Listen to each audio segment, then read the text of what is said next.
प्रसंग चल रहा कि नकली संतों से भी बात नहीं बने, नकली साधना से भी बात नहीं बने, शास्त्र विरुद्ध साधना त्याग करने से भी लाभ नहीं होता। अब क्या बताते हैं कि आप जी ने ऐसे घोर तप किए।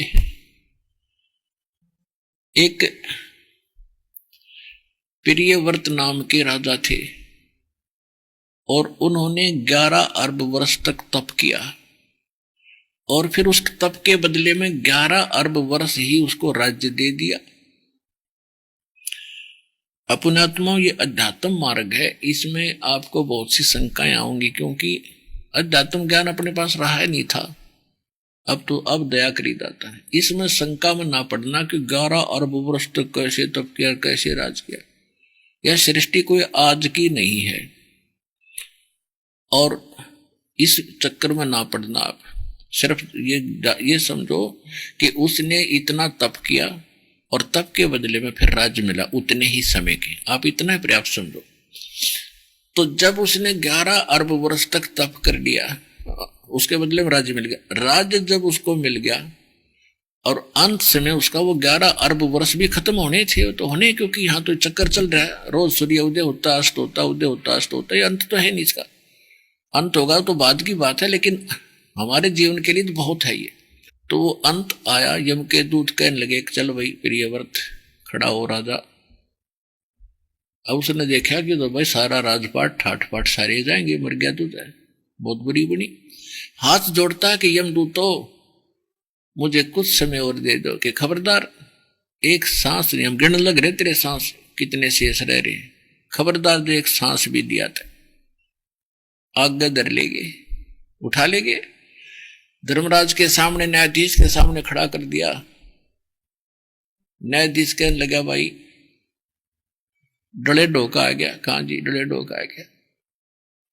वहां जाकर आंख खुल जाती है जीव की, कहां जी कति डले डोका है।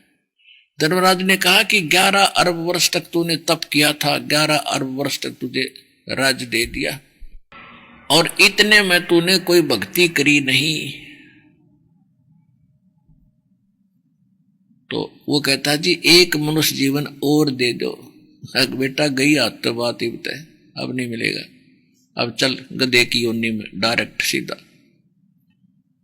अब पुण्य आत्माओं यहां पर चाहे राष्ट्रपति बन जा सारी पृथ्वी का और फिर गधापति बनेगा जो बेरा पटेगा तो चाट ले प्रधानमंत्री पद ने।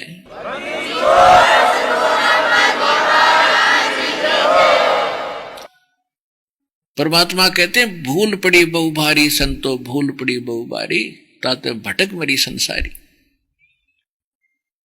अब वो भक्ति भी करते थे और वो भी, ये बुरा हाल हुआ इनका। कहते सुखदेव ने 84 भुगती वो बना पजावे खरवो, तेरी क्या बुनियाद पुरानी तू पेंडा पंथ पकड़वो। सुखदेव जैसे ऋषि ने भी गधा बन करके ये दुख भोगना पड़ा और वो ऐसी साधना भी करते थे, ऋषि थे, साधक भी थे, काफी जन्मों से साधना करते आ रहे थे और वो भी फिर 84 लाख योनियों को भोग रहा था। जब उसको याद आया अपने मनुष्य जीवन में, उसको पिछली झलक ये दिखाई दी, तब सुखदेव ऋषि ने बताया कि एक समय मैं 84 लाख योनियां भोगता भोगता गधे की योनि भोग रहा था। मैं कुदरती अंधा हो गया अपने कर्म संस्कार से। अंधा होने के बाद मेरे मालिक ने मुझे छोड़ दिया, कुमार ने 2 मारे डंडे कड़ पे कमर पे कर दिया, चालता खेतों के जंगल की ओर। मैं जा रहा था, ऐसे पगडंडी सी मुझे महसूस हुई, उसके चलता जा रहा था। आगे उसमें एक नाला था 2.5-3 फुट का चौड़ा। लोग तो उसके ऊपर से वैसे कूद जाते थे, इक्का दुक्का जाता था और मुझे दिखाई दे नहीं रहा था। मैं अगले पैर चले गए तो मैंने सोचा जंप लगाऊं, जंप लगाने लगा आगे तो अगली गर्दन टेक गई, पीछे तो पिछला हिस्सा टेक गया, पैर लटके नीचे नाले में और फिट हो गया उसमें। अब इक्का दुक्का व्यक्ति इतनी दूर जावा था उस रास्ते से, कभी उसने कोशिश नहीं करी मुझे निकालने की, मेरे ऊपर पैर रखा, मेरी पुली बना ली और पार हो जाना। तो ऐसे में काफी समय तक हफ्ते 10 दिन भूखा पैसा तड़प कर मौत को प्राप्त हुआ।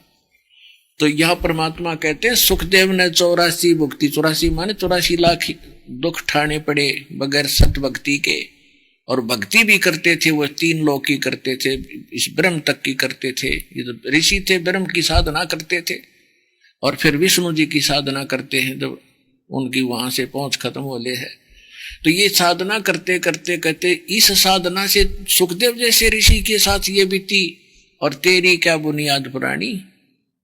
अब अपने औकात से परिचित हो जाओ कि आपके साथ क्या बन सकती है।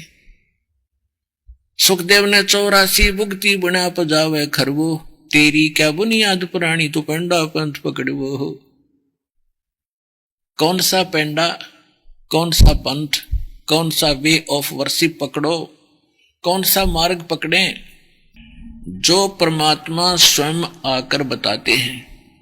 श्रीमद् भगवत गीता अध्याय नंबर 4 के श्लोक नंबर 32 में कहा है कि अर्जुन, जो साधक साधना करते हैं, जो मैंने अभी 25 श्लोक से लेकर और 30 तक आपको बताया, कोई देवताओं की पूजा करता है, कोई घोर तप करता है, कोई प्राण अपान की क्रियाओं में व्यस्त है, कोई अब योग साधना ही अभ्यास ही करके अपनी संतुष्टि कर रहा है, और कोई स्वाध्याय करता है, कोई घोर अहिंसावादी व्रत रखता है, जैसे मुंह पर पट्टी बांध ली पर नंगे पैरों घूमता है, कोई स्वाध्याय करता है, वेदों के पाठ पठन करता है, गीता पठन करता है डेली।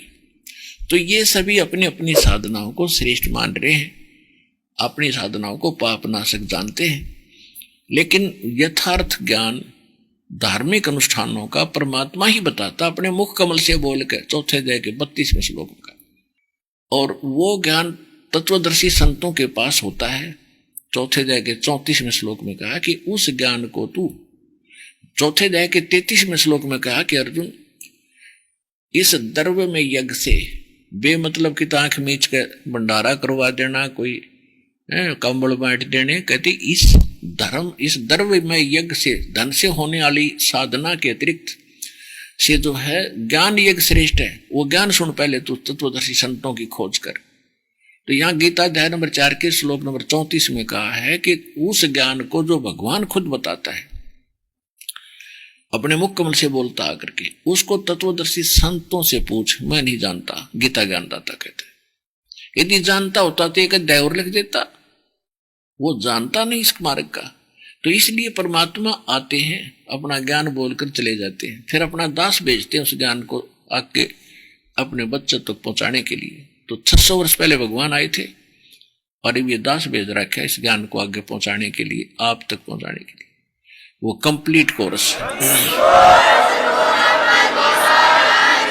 तो इस पंथ, इस मार्ग को पकड़ सुखदेव ने 84 भुक्ति बना पजावे खरवो, और तेरी क्या बुनियाद पुरानी, तू पेंडा, पेड़ा माने रास्ता, पंथ, मार्ग, वो मार्ग पकड़ जो परमात्मा आकर वो विधि बताते हैं। तो पुण्यात्मा, परमेश्वर की शरण में आने से आपको दोनों लाभ होंगे। परमात्मा के बारे में सुना जाता है कि अंधे ने आंख दे,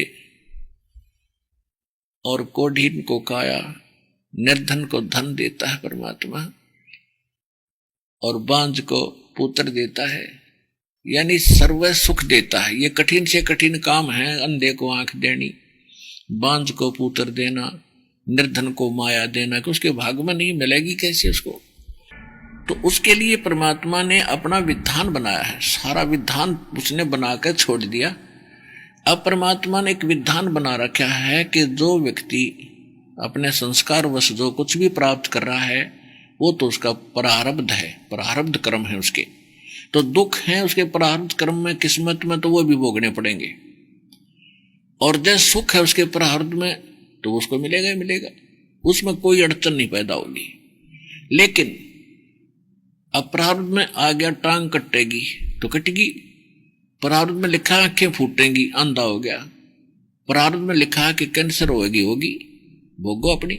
लेकिन जब हम परमात्मा की शरण में आ जाएंगे, इस भक्ति के करने से वो प्रारब्ध कर्म अपने आप नष्ट हो जाएंगे जो हानिकारक है अपने लिए। जैसे पहले फसल बीजा करता किसान, उसमें खरपतवार साथ उगया करता और साथ फड़ा करता वो। लेकिन अब एक ऐसी आविष्कार हो गया है, एक ऐसी औषधि का कि फसल में वो डाल दी जाती है औषधि, तो घास ने खरपतवार को तो नष्ट कर देती है, फसल को हानि नहीं करती, वो शेष बच जाते हैं। तो पहले यह औषधि थी नहीं तो हम 50% से भी कम लाभ उठा रहे थे, और अब यह औषधि बन गई है तो कणक कणक हमें प्राप्त होती है, घास जड़ जाता है, वो खरपतवार नष्ट हो गए। इसी प्रकार ये औषधि परमात्मा ने पहले आविष्कार करके धर रखी थी, ये हमारा हाथ ही लगी है दास के इस पृथ्वी पे, इस ब्रह्मांड में। अब यह औषधि लो, आपके पापों का नाश कर देगी, पुण्य फलेंगे न्यारे, ऐसे मोक्ष होगा। तो ऐसे मोक्ष होगा यू, जब तक पाप नाश नहीं होंगे हम आगे कैसे बढ़ेंगे? भोग यहाँ दोनों का भोगना पड़ेगा। फिर लास्ट में हमने पुण्य और पाप का यही हिसाब करना पड़ेगा, और वहां केवल भक्ति जाएगी हमारे साथ। तो पुण्य हम हमारे को इसलिए जरूरत है कि यहाँ आवश्यकता हमें पड़ेगी, थोड़ा सुख, शरीर में सुख रहे, परिवार में सुख रहे, तभी हम भक्ति कर सकेंगे और हम ठीक ठाक रहे। और चलते समय इसके जो पुण्यों का अकाउंट वहां देंगे, तो और इसका हमारे ऊपर कुछ ऋण है, त्रिकुटी पर जाके हिसाब करेंगे, सारा लेखा जोखा करके फिर केवल भक्ति जो हमारी रियल भक्ति है, सत्य नाम की, सार नाम की, वो हमारे साथ सतलोक में जाएगी। उससे पहले जो साधनाएं हैं वो हमने यहाँ के कर्ज उतार कर यहाँ से बरी होने के लिए करना पड़ता है, ये करना ही पड़ेगा।